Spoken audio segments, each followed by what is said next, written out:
আমরা আগামী দিনে একটি ব্যালট বাক্স নিয়ে জাতির সামনে আমরা এক মঞ্চে হাজির হব। কাজে এই জায়গা থেকে আজকের এই জাতিকে যদি আমরা নেতৃত্ব দিতে, যথাযথ দিক নির্দেশনা দিতে যদি আমরা ব্যর্থ হই, তাহলে আমাদেরকে অনেক বড় মাসুল গুনতে হবে, দুনিয়াতেও এবং আখেরাতেও। আমি আজকের যে জাতীয় চাহিদা, বিশেষ করে সারা বাংলাদেশের সকল ধর্মপ্রাণ শুধু নয়, যারা ধর্মকে ভালোবাসে অন্তত তারাও, ইসলাম প্রেমী সকল মানুষের অভিন্ন চাহিদা হলো ইসলামী নেতৃত্ব তারা ঐক্যবদ্ধভাবে জাতির সামনে অগ্রসর হোক, জাতির সামনে উপস্থিত হোক।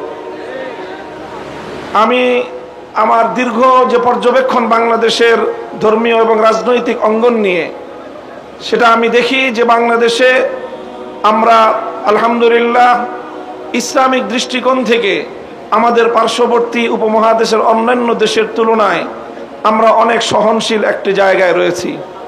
আমাদের বাংলাদেশে ইসলামপন্থীদের মধ্যে পারস্পরিক ঈমান এবং কুফরির কোনো ইখতিলাফ নেই, মতবিরোধ নেই, যেটা আমাদের পার্শ্ববর্তী দেশগুলোতে রয়েছে। সেখানে শিয়া সুন্নির মতো জটিল বিরোধ রয়েছে। এরপরও সেই সকল দেশগুলোতে আমাদের ওলামায়ে দেওবন্দ তারা নেতৃত্ব দিয়ে সেই শিয়া সুন্নি সহ অন্যান্য বাতিল পন্থীদেরকেও বৃহত্তর ঐক্যের মধ্যে তারা তাদেরকে সামিল করে জাতির সামনে ঐক্যবদ্ধভাবে নিজেরা উপস্থিত হয়েছেন। তা আমি মনে করি বাংলাদেশে এখন ইসলামিক অঙ্গনে 4টি পক্ষ রয়েছে, যাদের মধ্যে আমাদের মধ্যে বিভিন্ন শাখাগত, ফিকহি মাসআলাগত এবং বিভিন্ন আকীদার খুঁটিনাটি বিষয়ে, ঈমান এবং তাওহীদ এবং রিসালাত আখিরাত ছাড়া আকীদাগত অন্যান্য কিছু বিষয়েও আমাদের মধ্যে মতপার্থক্য রয়েছে। তবে আমরা সকলে একটি কথায় একমত, সেটি হলো আল্লাহর জমিনে আমরা ইসলামী হুকুমত কায়েম করতে চাই। এই এক কথার ভিত্তিতে এটাই হোক আমাদের আগামী দিনের রাজনৈতিক ঐক্যের বুনিয়াদ।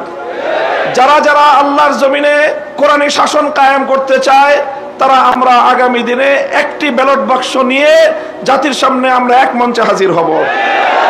আমি মনে করি বাংলাদেশে অনেকগুলো ইসলামিক মহল থাকলেও বাংলাদেশে ধর্মীয় এবং ইসলামী সেক্টরের কিয়াদত ওলামায়ে দেওবন্দের হাতে। এটার মধ্যে কোনো ধরনের দ্বিমত অথবা কোনো সংশয়ের কোনো অবকাশ নেই। বাংলাদেশে যদি 4 লক্ষ মসজিদ থাকে, 3.5 লক্ষ মসজিদের ইমামতের এবং মেম্বারের দায়িত্ব ওলামায়ে দেওবন্দের হাতে। কাজেই ধর্মীয় সকল অঙ্গনগুলোকে ঐক্যবদ্ধ করার ঐতিহাসিক দায়িত্ব ওলামায়ে দেওবন্দের কাঁধে। আর এ কথা অস্বীকার করার কোনো উপায় নেই। দেওবন্দি ওলামায়ে কেরামের সাথে সংশ্লিষ্ট যতগুলো রাজনৈতিক সংগঠন রয়েছে, তার মধ্যে সর্ববৃহৎ রাজনৈতিক সংগঠন ইসলামী আন্দোলন বাংলাদেশ। কাজেই সেই জায়গা থেকে ইসলামী আন্দোলন বাংলাদেশের দায়িত্ব সবচেয়ে বেশি।